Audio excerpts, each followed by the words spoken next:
been brought in by ambulance, onset of stroke symptoms. Jerry, just look at me.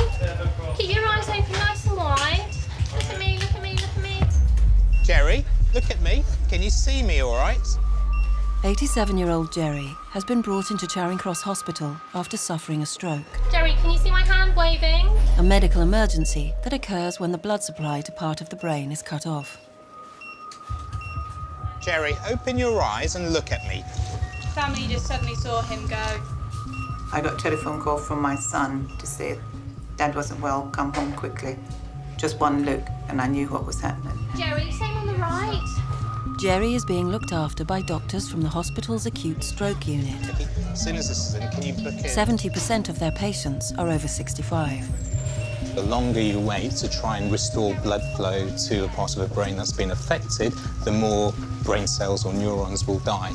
Hi there, are you family? Wife, okay. He's never had a stroke as far as you're aware? No. He's never had any brain surgery? No. He's never had a brain hemorrhage before? No. We need to rush, and the first thing we need to do is to do a brain scan. This has all been quite slow. Let's speed up a bit. We want to get treatment into Jerry as quickly as possible. Riddell, do you want to run ahead and tell CC we're coming? Well done, Jerry. You're doing OK. We're going to do a quick scan of your head, which is quite important. Sorry, guys. I have a stroke. We called up. They said, come up. OK, what do you want to do? It's going to take about 5 minutes. Yep. All right, let's get this done. 1, 2, 3. As a stroke patient, Jerry has priority for the CT scanner, so doctors can quickly decide if he's suitable for an emergency treatment known as thrombolysis. Yep. He's late 80s, he's got no neurological history. We really need to look at the scan, and then we'll make a decision. There are no contraindications, so we should just go ahead and give thrombolytic therapy. I'm going to go downstairs to make sure family are happy. Jerry is a candidate for thrombolysis, which is a medical injection that is aimed to break down a blood clot.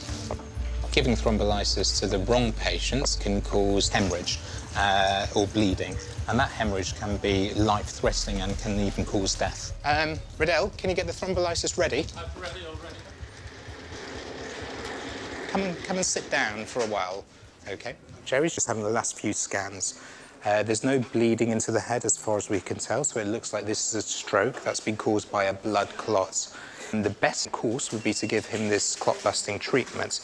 However, it's also important to know it's not a miracle cure at all. One of its most serious side effects is bleeding. And that bleeding could potentially be life-threatening. You know, we've got to understand that all treatments can go. Yes. I trust you. Sure. And he's in safe, as far as I'm concerned, he's in safe hands. Sure. All right, I'll be with you soon. Would you time 2 minutes for me and just give a 30-second updates? That's 1 minute. OK, well done. It's just such a shock, but he's 87, and we know that it's inevitable that something's going to happen at some point. Age is a very strong risk factor for stroke, so with an ageing population, you'd expect the incidence of stroke to rise. Every year that goes by, we're feeling incredibly stretched. We don't want standards to drop, and it feels like standards are slipping. OK, well done. It will be several hours before Jerry's wife, Margaret, knows how well he's responding to treatment.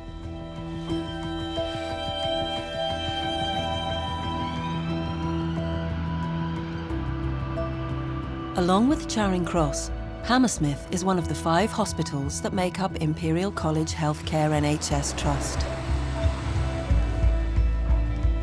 Retired carpenter John requires an operation to replace a valve in his heart. If you're on the top floor, you might have a nice view.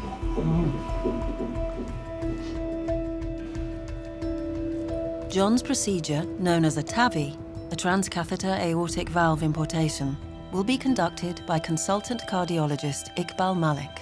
A TAVI is a way of deploying a new valve inside the heart without cutting the patient open too much. It's an insane thing to even consider, isn't it? A squashed valve goes into an artery. While the patient's awake, you track back to the heart and pop the new valve into position. The patient goes home the next day. That's something that would have been ludicrous to consider 10 years ago. So you're 98? And a half. And a half. You've never had a stroke? No. You don't have diabetes? No. You don't look 98. Thank you. Age is just a number, you say? Yeah. At 98, John will be the oldest patient ever operated on by the TAVI team. Some of the team is nervous that we'll be seen as lunatics doing a 98-year-old. Well, I don't think so. I'm the leader of the team. I don't think so. I think they can do what they like. I bet you when it's their granny, they'll be asking for a 98-year-old to have their TAVI done. Have you done any other 98-year-olds? That would be a no, I think. I think we're not far off it. I think we've done 95, but yeah. And they survived? They did, yes. Let's go through the case. So he's 98. We know his creatinine's 200. It hasn't changed. The renal team's seen him. Don't want to do anything particular. The average age for TAVI is 80.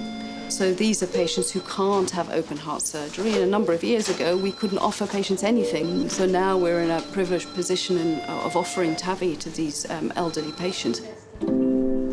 He's got so much more in him. He's still so full of life. My grandparents are my favourite people in the entire world, so I'm sure it's the same for everyone. How many times have you been to hospital before in your life? I had some varicose veins out when I was about 50 years ago now. That was the last time you've been? Yeah. He's incredible. At the age of 87, he walked up Vesuvius. I think he only stopped running races against me and my brother around the age of 90. And he would try and win as well. This wasn't like he was trying to let us win.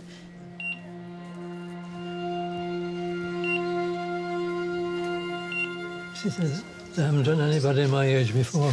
But it's not about age, it's what we were saying to you before. It's not just about age, it's about how fit you are otherwise. You'll be running out of here.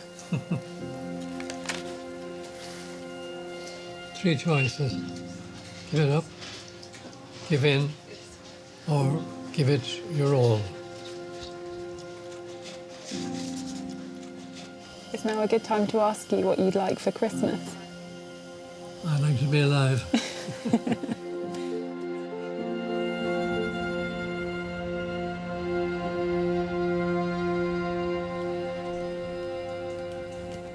Mr. Rowland. Hi, Dr. Malik. Yeah. Nice to see you. Thank you. OK, so can you hear me OK? Yeah. We've been through the risks before. Yeah. You know what we're talking about, but I Yeah. will double check that you do understand. Yeah. Just as a short memory test, what is the problem that you had with your heart? Well, get out of breath very quickly, you know. Yeah. Couldn't walk very far. OK. In terms of risk, Yeah. if we did 100 cases, OK, then about 5 of them would have a bad problem. 1 in 20. Yeah, and that When problem... you say they have a problem, you mean they'd be, Death. they'd be dead?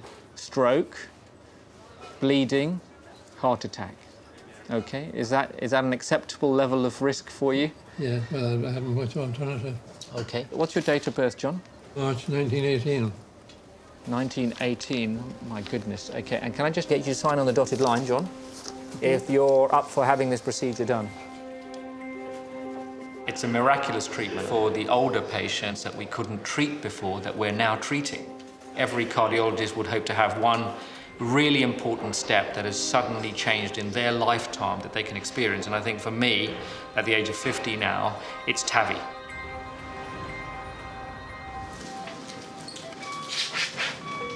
Demand for heart valve procedure TAVI has tripled at Hammersmith in the last 3 years. What, the old valve? The other valve? John is the second of these patients on Iqbal's list today. The first is a patient in their 80s. Is that pressure real again? Who are you calling? Rex. Antonis wants to, it's bleeding too much, so he thinks he might want to open. Okay. Okay, so this is an unexpected complication of the first procedure.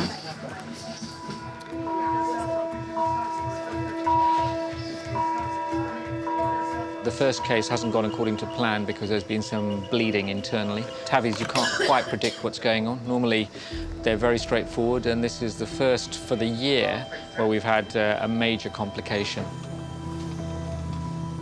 It's now likely that the patient will need a post-operative intensive care bed.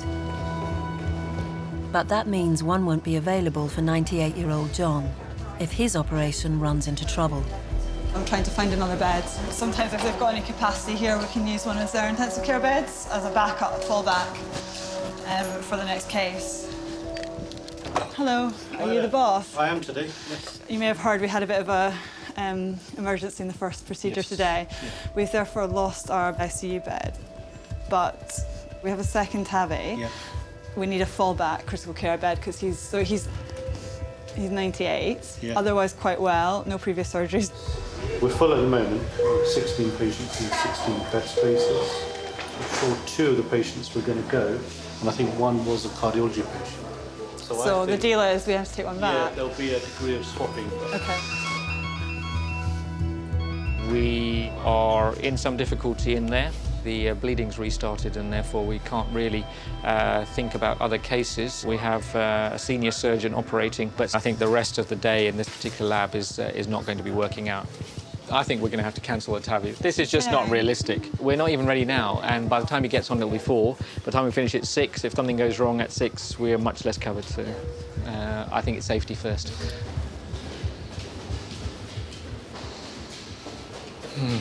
Operating out of hours on elective cases that are high risk is not clever. I think if it all went well, I'd be finished by 5. You know, I think that's fine. But actually, if it didn't go so well, then the complication is being managed out of hours with, you know, less team around. I think it's unfortunate.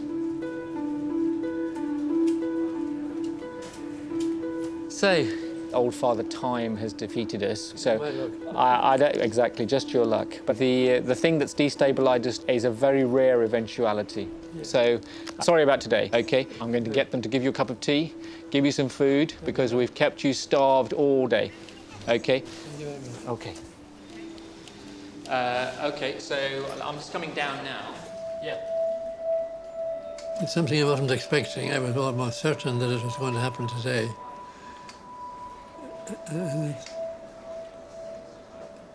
But what can you do?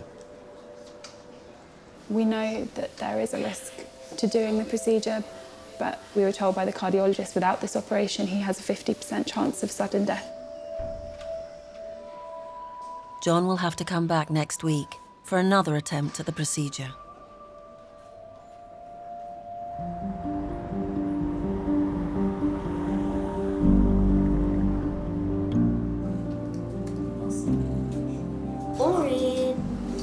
I like shows like Casualty, Holby City, House, Grey's Anatomy.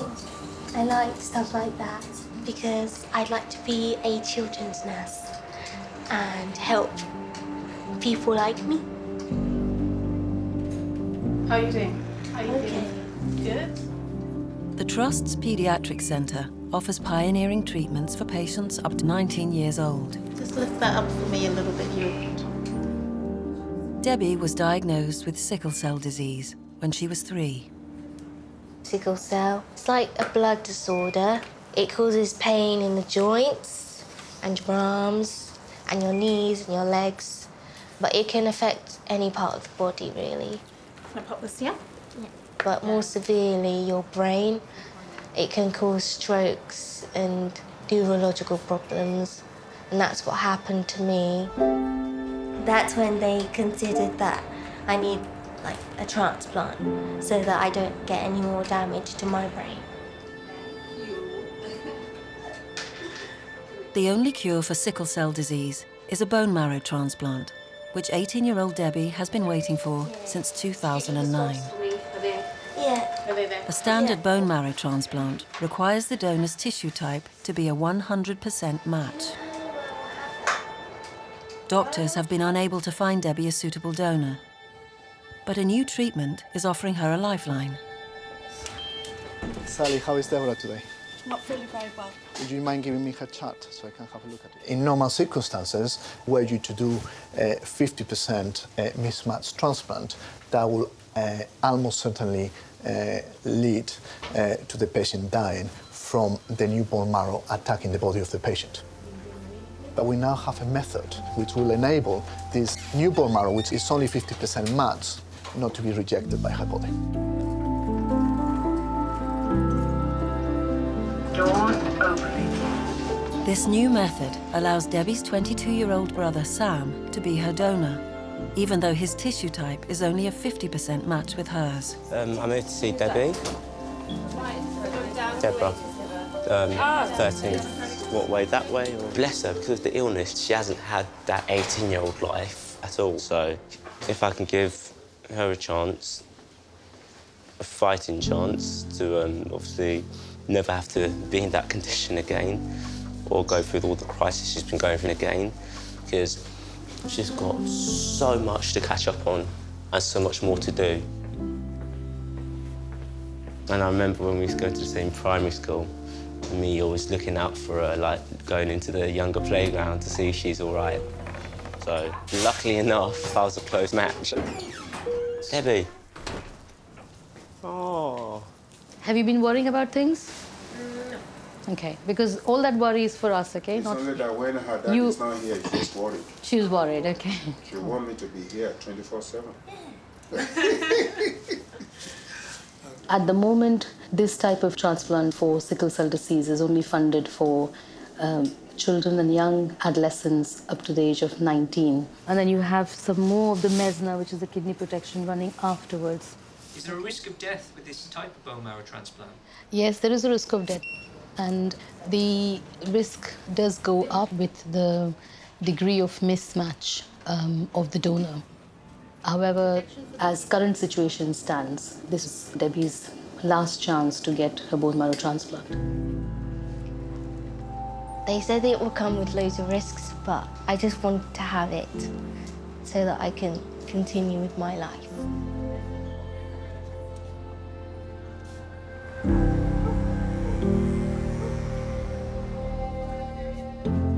Jerry, hello. How are you feeling now? It's 2.5 hours since stroke patient Jerry was brought into A&E. Better view. Jerry, what year is it now? Oh, I don't know. Don't worry about that, that's fine. No, I don't know. Touch my finger. See my finger? Jerry, can you see my finger there? Yeah. Touch your nose. Perfect. How old are you? 87. Do you know what day it is today? Thursday, yeah. Good. Lift up your leg. Okay, 5 seconds. 1, 2, 3. They have saved us here. They've got Jerry moving again. They've got him talking again. The change is remarkable in such a short space of time. How are you feeling, Jerry? Oh, that's good. Yeah, that's good. Yeah, it's really good. I think you're going to do fine, but we need to keep you in hospital for a few days. Okay. We'll pop in a bit later on, okay? Okay. Nice to see you. Thank you. All the best. Thank you very much. Jerry will recover at Charing Cross Hospital's Hyperacute Stroke Unit, or HASU, one of 8 specialist stroke centres in London. The thing that everyone worries about as someone who's had a stroke is they're at risk of having another stroke. So he's not out of the woods at all. We're going to have to closely monitor him. He's got very powerful medication on board. Things look promising. Let's keep our fingers crossed.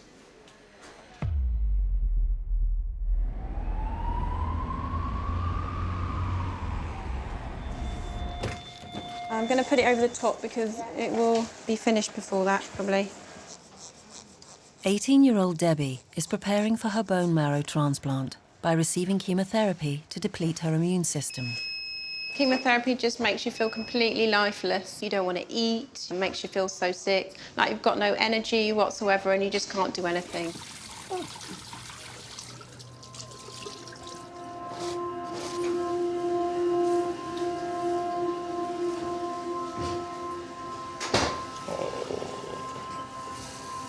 Hey, Dad. How is she? Carolyn's here. Oh, it's horrible seeing her like this, though. Hello. I'm here. How you feeling?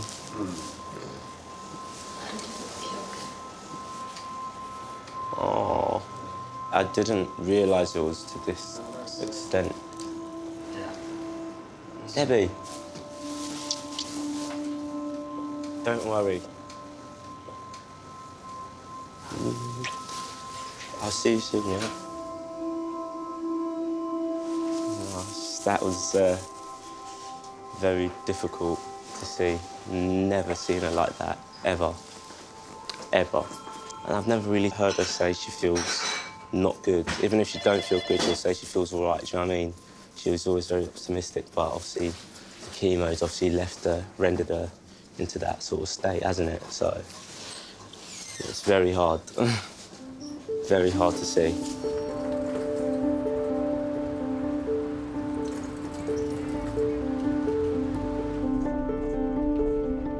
Debbie is travelling to Hammersmith Hospital, where she will receive a high dose of radiation.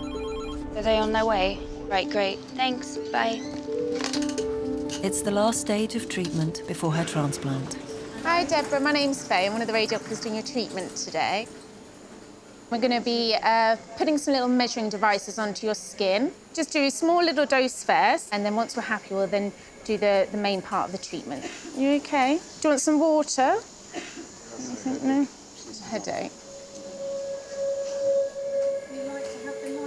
The whole thing is a bit like a Trojan horse. We're trying to get past the guards. See you in a bit, Deborah. If we don't do it, then there would be a lot of reaction between the two immune systems, one of Debbie's and one of the new bone marrow. We've got a gantry of 270, coils of 0, jaws of 40 on the Y, 25 on the X's, and we've checked all covered. Yep. Bolus and diodes are ready. We're good to go, yeah?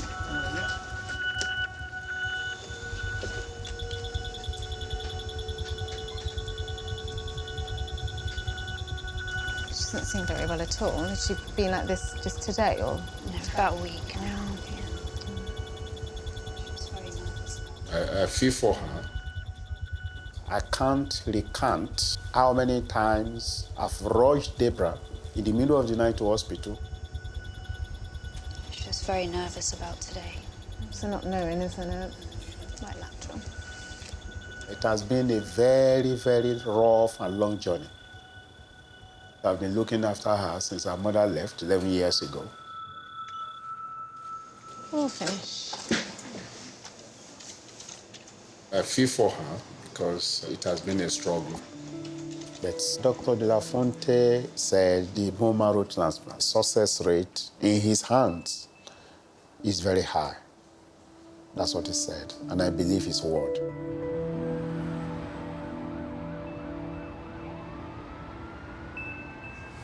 Deborah, how are you? How are you, darling? Do you have pain in your eyes when you look at me? Debbie's immune system is now so depleted, even a mild virus could kill her. Would you mind if I quickly touch your tummy? Will that be okay? You can see that though it is fantastic that we are now able to carry a transplant, the truth is that the treatment itself is very tough. So I have a little bit of cold hands. The doses that we use in transplantation are far higher than you would use usually in the treatment of cancer. So the number of side effects these children suffer and these young people suffer is substantial. Okay. It's a difficult time. Okay, we'll leave you in peace. All right. Thank you.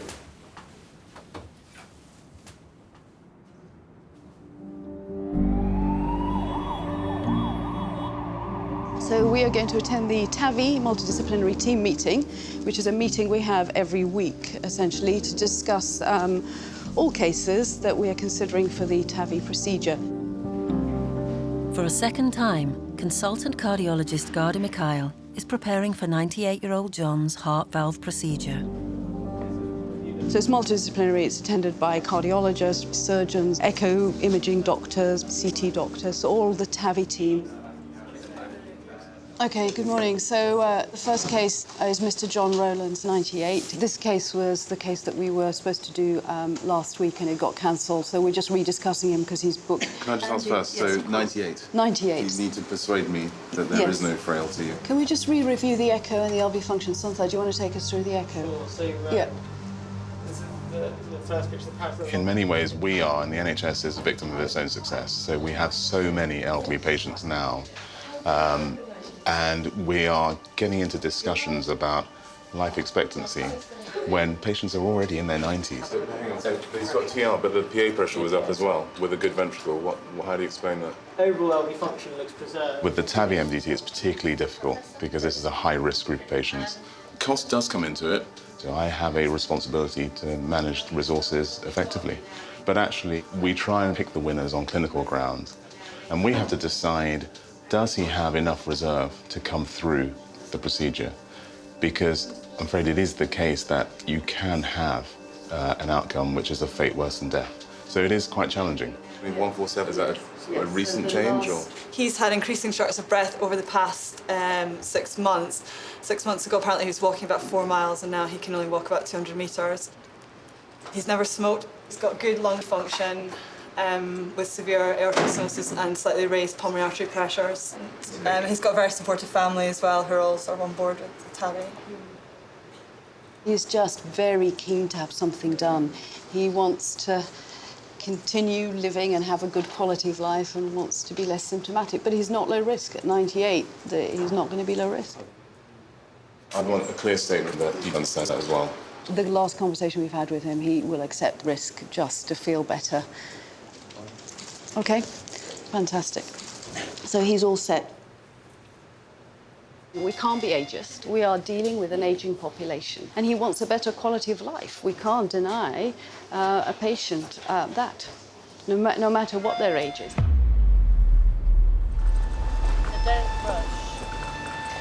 You don't need to go quickly. We can just take our time. Enjoy the sense of déjà vu. A week after he was first cancelled, John is back at Hammersmith Hospital. You couldn't possibly say anything about quantity of life, how long we'll make him live. But he's a very active 98 and his quality of life has really got worse. It's very important that he's up for it, his family is up for it, and the team is up for it. So, can you just look up John Rowland's blood results? And if any of the team had dissented, then we'd think again. Yes. Do you want to sit on the chair, Grandad? Okay. Are you happy to be having the operation? I'm not happy to be having it, but what's the alternative? Because I'm getting worse all the time recently. And I can only walk about... I used to walk miles, and now I can only walk a couple of 100 yards, and I'm out of wind. I am genuinely terrified that something might happen to him because I honestly can't bear the thought of life without my granddad in it.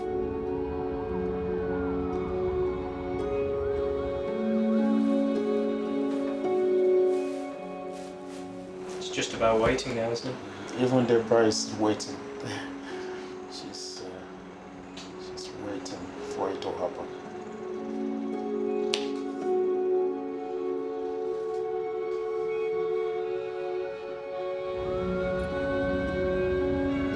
I am very, very, very nervous. Because at the end of the day, it's just got to work. 22-year-old Sam is donating his bone marrow in an attempt to cure his 18-year-old sister, Debbie, of sickle cell disease. So he's been consented for mobilization with GCSF injections for stem cells and to undergo a bone marrow harvest under sedation on theatre. All right, Samuel, do you know why you're here today? To donate bone marrow to my little sister. Okay, we're good to go. I'm starting with something. It's not the anesthesia yet, but it's just something to relax you a bit, okay? What are you thinking about, Sam? I don't know, I'm just scared, like, all these machines, and I just want it to go well. Anything I've done up to this point means nothing compared to when you can literally give a bit of yourself to save someone else. Now that's doing something, that's responsibility. Okay, ladies. The harvesting of bone marrow from Sam's hips is being conducted by an expert team at Hammersmith Hospital's Centre for Haematology. Okay, ready, steady, move. Okay. When we do the bone marrow harvest, the areas that we need are the posterior iliac crest, which are just the bones that you will feel on the bottom of your back. And that is the exact place where we have to sort of put the needle through and extract the marrow.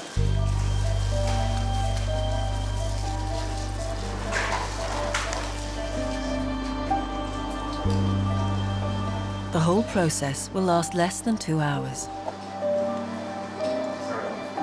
So with his white cell count of 58, we have to collect 700 mils. So we're taking 5 mils per syringe. Yes, please. So we can put in the bone.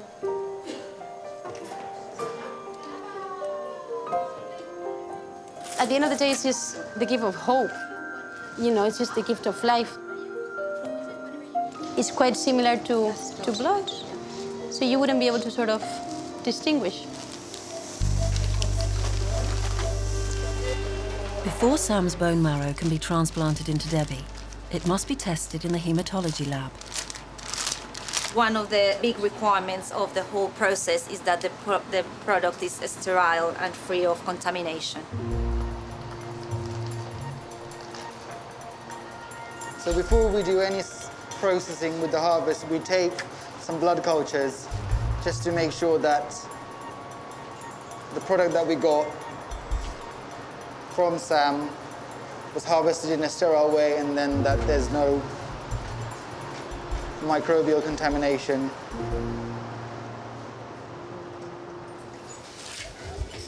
Hi, Deborah. Are you all set?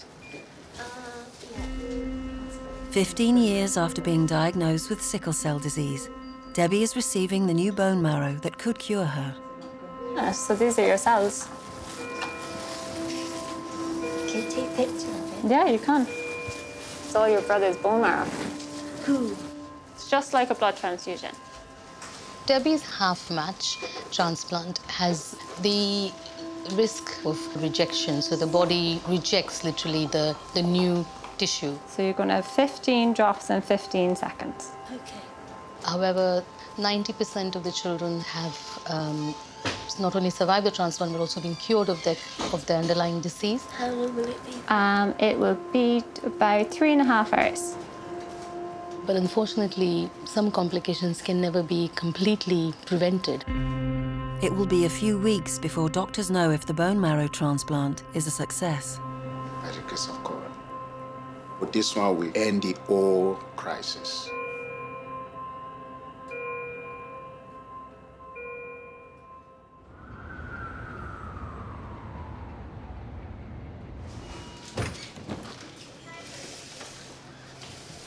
It's a rather large box. It is, yeah. And what's inside, Angela? It's going to be John's new heart valve. John's new heart valve has been shipped to Hammersmith from the United States.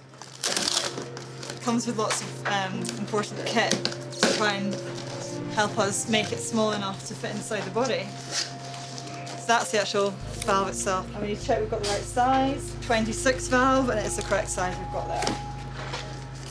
The valve itself is the most expensive part. These TAVI valves cost anywhere between £12,000 and £18,000. And then there's a time taken for the procedure. And so I think if you wrapped up all of that, you probably wouldn't get much change from 30K, I would think.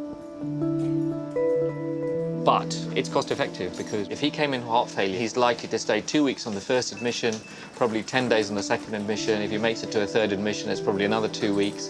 You can see that very quickly we've got to beyond 30 days at £1,000 a day, and we're then going to be in credit. So we're not spending £30,000 on a patient because we fancy it.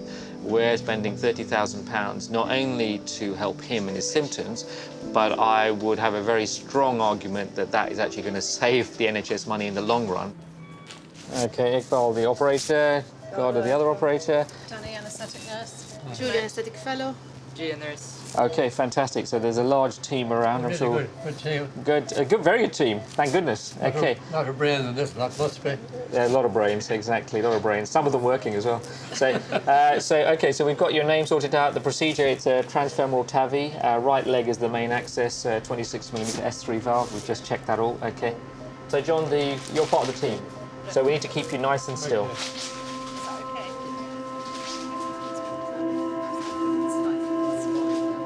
John will be awake throughout the procedure. Okay, ready? Okay, that's that pipe in. So, John, we're just making a track for our big pipe to go in. Hopefully it's not too uncomfortable. Have a pair of forceps. Basically what we're doing is we're going through the right femoral artery, which will lead us up into the heart. Once the big pipe is in, we're pretty much committed to the valve, and so that's the time we take the valve.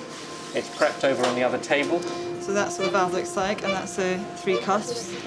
We squash the valve into something the size of a big biro. And then as soon as we're ready to go, they'll hand it over to us, we can put it in. Can I have the wire? The clip. Where did you take the clip? So a bit of pushing now, John, bit of pushing. So it's quite a tough push because the valve is a bit like a goat in a boa constrictor. It's expanding as we go. All right, John. Well. Yeah. All right, you're doing very well. Right. Okay, so everyone quiet. So ready to floor record. Pacing on.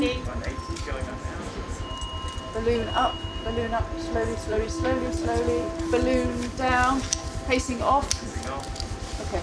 The pressure back. Okay. Let him recover. Okay, so there's the new valve here. It's in very good position, which is good. And we're going to put some colour on that. Oh, look at that amazing flow. Going forwards without turbulence, no leak coming backwards that we can see. Okay, well done. We've done this, nearly 300 times, so it's like a Formula One pit stop, isn't it? Hello, Dr. Mikhail. Oh, it's all done. We're all finished. It's all gone very well. All right. Do you want to look to the right? Yeah, just a bit slow to respond. Very, very slow. John? John? John? All right, you still with us, John? John? John? Hello there. There we go. Hi, John. I don't like that yawning. The yawning can be a marker of a stroke or something happening. The case is not over, I'm scrubbing back in. Most of the time nothing happens, our stroke rate is very low, probably about 1–1.5%. But absolutely for every patient, including me if I was a patient, if I'm dead, I don't really care. If I'm alive with a big stroke, I'm pretty annoyed about the whole situation. A stroke is not our biggest concern, but a stroke is not good. John, just repeat your name for me. Can you do that? Tell me your name. John, squeeze my fingers. Squeeze my fingers, John. John, move your toes. Can you feel that? All right, John. There's been no improvement at all since the TAVI finished, so unfortunately it looks, that he's had a neurological event. We've done all the tests to try and minimise the risk, and we didn't really think that his risk of stroke was going to be any higher than any other patient. Hi, it's Dr. Malik here in the cath lab. I need to be put through to 999 London Ambulance to get a critical care transfer. Time is of essence. If there's going to be any recovery, the complication needs to be dealt with quickly. They've had a stroke. We need to transfer with critical care transfer to the HASU at Charing Cross.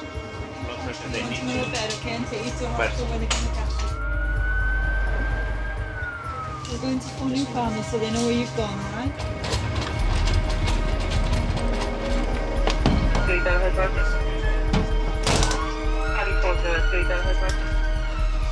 Yeah, we have a critical transfer from Hammersmith Hospital to Charing Cross Casu.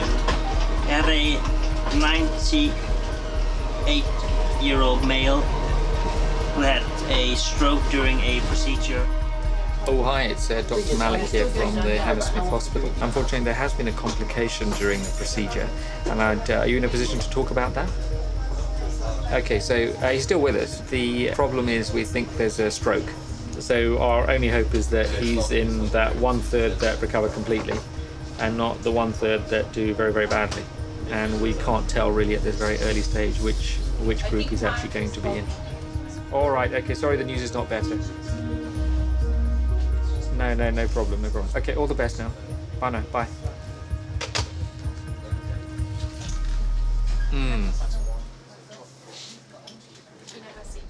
All right, John, we're at the different hospital now. John has been brought to the Trust's hyperacute stroke unit at Charing Cross Hospital. I just came with them. Yeah? Lift this right arm for me, please. John, your right arm. I know you're trying. Your right arm. Try your best. That one. Can you lift it up? I'm just going to extend your right leg to prevent any bleeding from your groin. Sorry, sir. I'm just trying to check how good is your power. You probably had a stroke, we think. Right-sided. Right-sided weakness. Yeah, there's the artery. Yeah. So just here, this is the middle cerebral artery, which supplies basically most of the left side of the brain. And you can see here there's a bright spot here, which indicates thrombus, or clot, inside the blood vessels. And that would explain his right-sided symptoms. It's actually a very important part of the brain. So losing that part of the brain would give him a significant neurological deficit. What does that part of the brain do? Well, certainly his more complex neurological functions, his power, sensation to the right side of his body. I think this would certainly be a candidate for thrombectomy. So let's get things moving. Just 2 hours after his heart procedure, 98-year-old John must now undergo an operation on his brain. We're planning to do a thrombectomy, which is where we go up through the blood vessels in the groin, up past the heart, through the neck, into the blood vessels of the brain, and the plan is to try and grab that clot, fish it out, and hopefully restore the flow of blood to that part of John's brain. I've heard people describe thrombectomy as a kind of miracle cure to stroke. Yeah. It is occasions where the stroke is severe. At the moment, it's only Monday to Friday, 9 to 5? Absolutely, yes. So what happens outside of those hours? Well, these patients are going to do as they have been doing up to now badly, unfortunately. Okay, John, doing really well. So we've got a stent deployed where the clot is to try and grab it, and we've also got a big suction catheter to try and suck it at the same time. The older the patient, more twisting the vessels, certainly in someone who's 98. It's very difficult to get all the equipment up there. John, you're doing really well. Okay? So if you see the stent, it's a very fine structure. It's like a cylindrical mesh. So that's going into his So that's brain. going into his brain, into the blood vessel where the blockage is. And by pulling it back, you're hoping that it's going to catch the clot.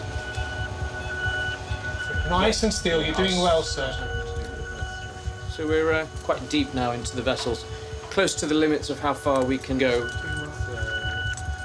Ready still, John? The clot has migrated from the major trunk of the artery much deeper into one of the branches. The blockage starts about there. However, the clot probably goes beyond that, so it may not come back. We'll see what it looks like. Like some hard stuff there. This may well be clot from the heart. It may have calcium within it. Much harder to pull out. Fingers crossed. Ooh. Doing very well, sir. Ooh.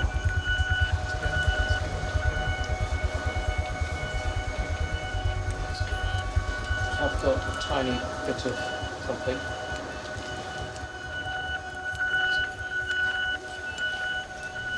Okay, John, we've got the clot out.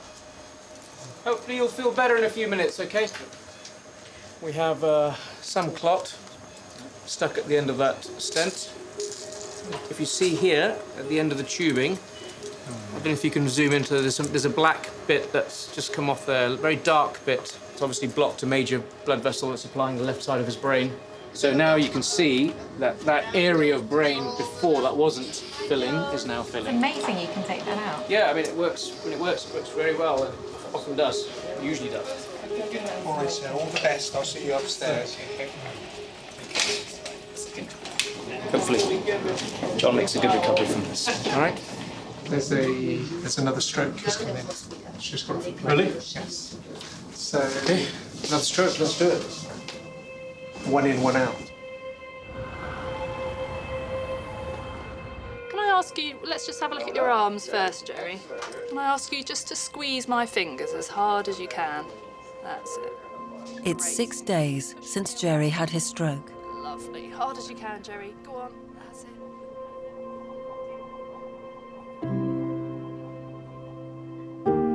Okay, keep going down. We're going to head straight for the doors. To the door. Yeah, just to the doors, and then have a touch, and then we're going to turn around and go back. Okay. All right? What is it like seeing Jerry walk like that after what's happened to him? It's amazing.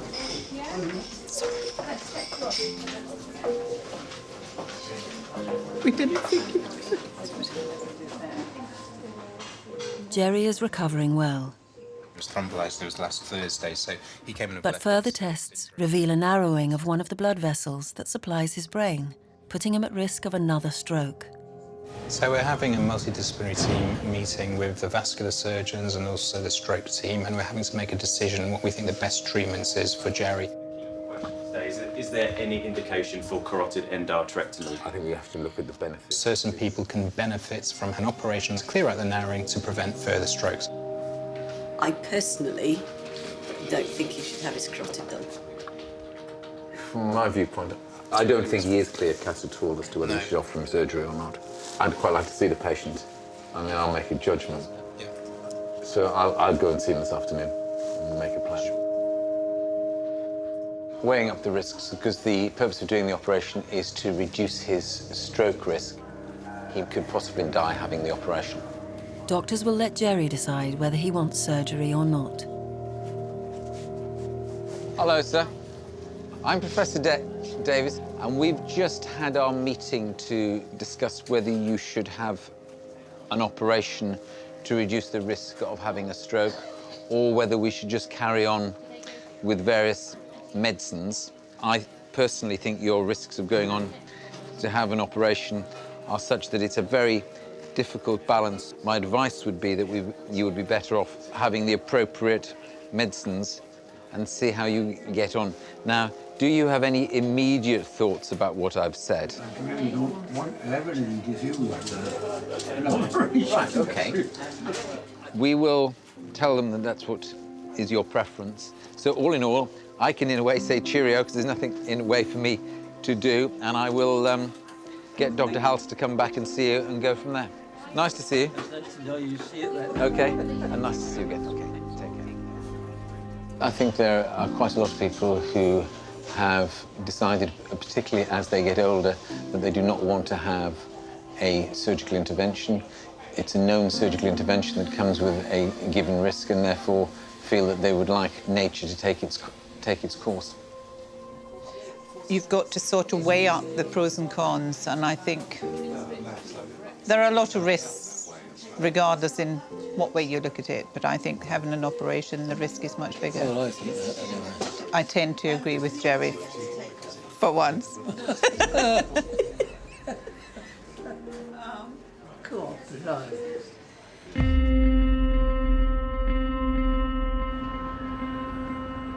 You've been sleeping? Hmm? Okay.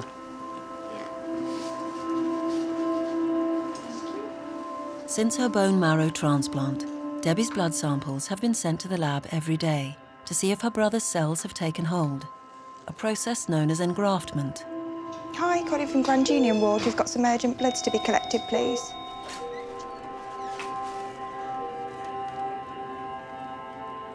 so far, the results have yet to show conclusive evidence it's working. I'm just logging on so that I can look at the results of her blood test today. The definition of engraftment is a neutrophil count of more than 0.5 on 3 consecutive days. If today is also over 0.5, then she's winning. Hello, Debbie. Do you know what's been happening with your blood counts? Do you know what they are today? No. I give you the news. Yes. It's 1.8 today. Okay. Which means it's the 3rd day in a row that it's been more than 0.5. Yes. Which means you have engrafted. Yeah. So your new bone marrow is working. Yes, that's right. So, congratulations. yeah, so you and your Team Debbie, are doing really well. That's good. That is good. It's like a little bit of magic, isn't it? Yeah. Yeah. From the patient's point of view, being able to establish normal blood production is a key moment. The transplant has worked, and it has been cured. Look at that smile. Exciting. Of course. The first step is that you can go out for a little walk. Yeah. Okay? Is it nice doing that bit of the job? Oh, it's the best bit.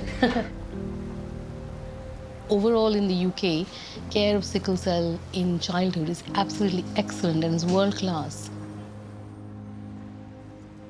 Came here alive and you are going back alive.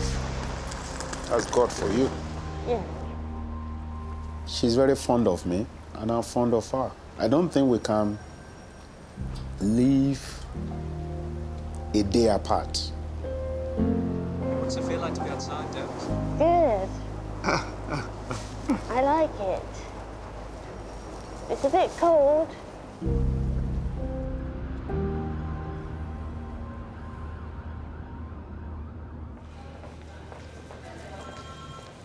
I was worried, and I was considering that perhaps I had been a little bit too positive in terms of the way that I presented things to him, that maybe it would have been better if he hadn't had the TAVI. Hello. How are you? How are you? Not too bad. Good. How has your day been? It's been all right. He's actually doing remarkably well, I have to say. He has had some initial problems with his speech and a little bit with his memory, and actually all of those things seem to be more or less resolved now. He seems to be back to his usual self. He is interested in the world again. We were having conversations about who his favourite Prime Minister was and who he thought was the worst Prime Minister he's ever witnessed in his lifetime. You're doing really well. Thank you. You're welcome. When I was training, 65 was the cutoff for older age. That's a young man these days. Yes, it's getting busier, and the patients are getting older because they're surviving longer, which is a success story for UK and the NHS. We've got all these amazing pioneering techniques, such as TAVI. But as the population ages, how sustainable is all of this within the current structure of the NHS?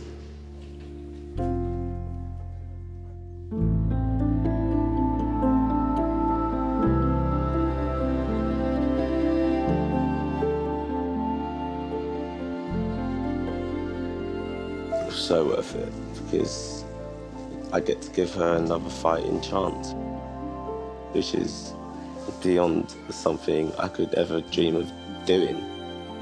It means like a new beginning for me and my family. So I'm very excited for the future.